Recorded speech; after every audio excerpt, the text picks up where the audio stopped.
Welcome to the podcast. My name's Marek. My name's Sophia. And we're joined with T-Rob. Hello. And if you don't mind, would you like to give a brief explanation as to who you are? My name is Tony Robinson, and I'm a science teacher here at York High School. This is my 15th year here and 23rd year teaching total.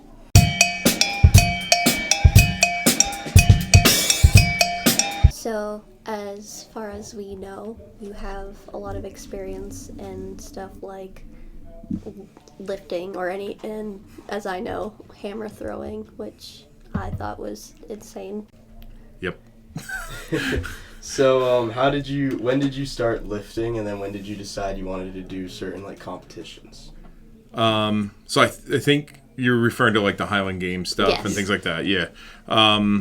I did my first Highland Games this summer after I graduated high school. So I was 18, and a friend of mine dragged me down to the main Highland Games, which are in Brunswick. And I had a blast, loved it. I mean, what's not to like? Wearing a kilt, throwing heavy things, not running. I mean, that's, running's crazy, but got into it then. And then competed at the main Highland Games and just that for the next probably 4 years or so. And then ended up winning it 1 year and was like, hey, I should do this at other games. And so kind of got hooked into it and then started competing elsewhere around New England. I've competed in Canada, as far away as Virginia. At one point, I was ranked the 27th highest Highland Games athlete in the country. So, but that was back when I was younger and not injured a lot. Yeah. Mm. So that's how I got into it. So, at the time, was it more of a hobby, or were you wishing to do something like it more professionally? Yeah, there's a professional division. My friend Jeff, who lives in New Hampshire, is a professional Highland Games athlete, but no one makes enough money to make a living off of it. So it's it sort of wedges this border between hobby and making a little money. Really, it is just a hobby and something that you like to do, and you kind of enjoy the camaraderie of throwers that you throw with all the time. It's one of those sports where everyone is kind of rooting for each other, which is kind of nice. And I believe Marek had a personal question. Oh yeah, so I wanted to know so I was looking on your YouTube channel and I saw your lifts and stuff. So I saw one video where you deadlifted 525. Which I actually have right here. I was curious to what your personal bench is, if you used to do it a lot.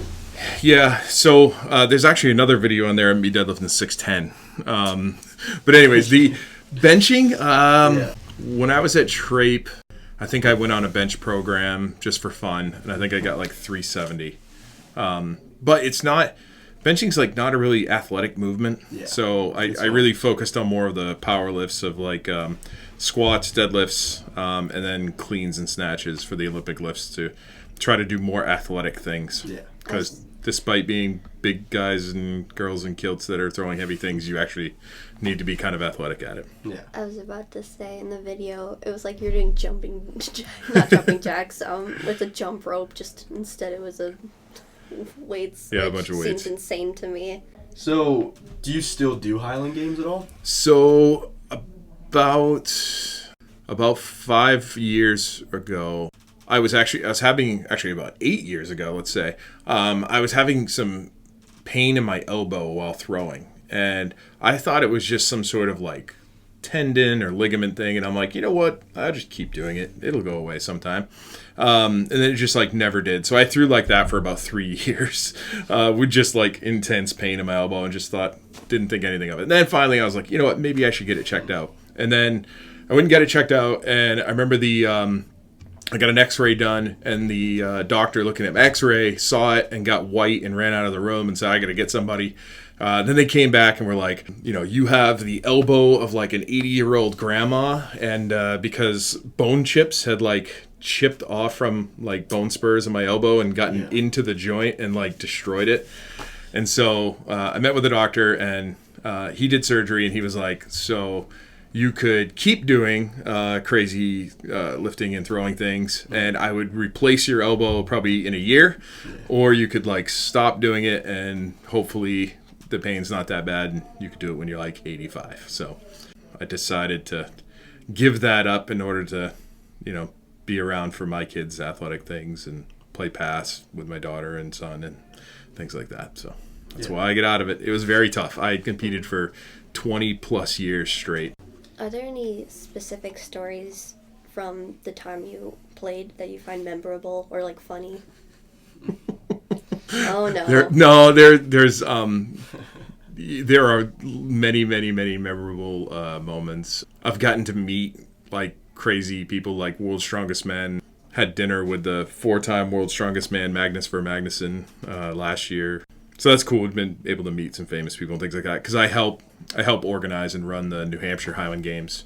Still, that's actually one of the top 5 biggest ones in the world. It's huge.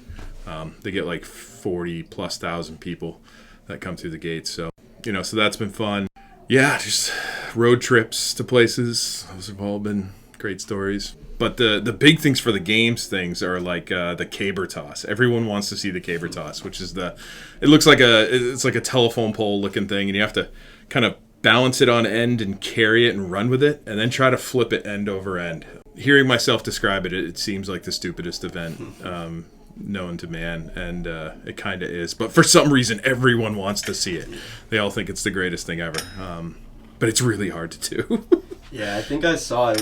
It weighs like 200 pounds or something. The weight's variable, like between 80 and I guess 200. But I have not thrown many 200-pound capers. That's a little nuts. Yeah.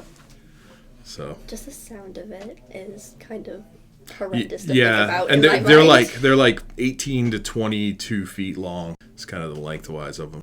I wasn't great at any event, but I was good at all the events. So like I usually ranked within the top 1 to 3 in all the competitions I ever did. That's still really good. Yeah, I was. Problem is I was the little guy at most of these things. So I'm not. I'm at just about 6 foot, and when I was competing, I was like 6 foot 315. And That's considered the little. And I was the little guy. Yeah, most guys were 6'4" to 6'6", 315 to 330. Really, it was. I was never trying to beat anyone else. I was just trying to do the best and be the best that I could be out there. And if I ended up winning, I won. And you had mentioned that everyone's kind of rooting for each other. Yeah, we're all rooting for each other to have big throws, and it's always impressive to see what other people do, especially when it's the big giant people. They can usually throw like really well. So like my friend Jeff, who's a professional, he lives in New Hampshire, and he's 6'6", like 310, has a Division I, track and field background, and so the sport now is actually it's starting to get a lot of ex Division I track athletes into it.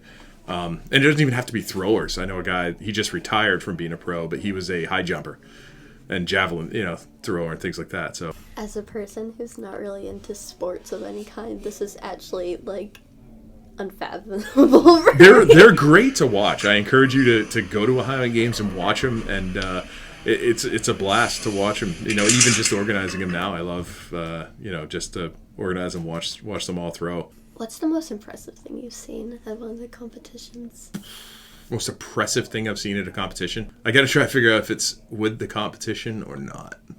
Like I've seen world records set by professional guys before that are like just crazy. Like the weight over bar is a 56-pound weight that you have to throw with one hand, and you have to throw it up as high as you can over a bar. And I saw a guy go like 20 feet with that, which is nuts. Like the highest I ever got was 15, so it's like 5 feet higher than that. It's insane. But that was Hafthor Bjornsson, he was the world's strongest man. He played the mountain on Game of Thrones. He was that character. Yeah. So yeah, he's not human. He's like 6'9", 420. Yeah, like he's insane. So. Did you see him in person? Or? Yeah, I've met him a few times. Yeah, that's cool. Yep, nice guy. So. All right, so I think that's it. All right. Thank you. Sounds good. Letting us interview you. Hey, anytime. And yeah. I like talking about this stuff. Nobody ever asks me good questions. You guys ask good questions. We're glad. All right.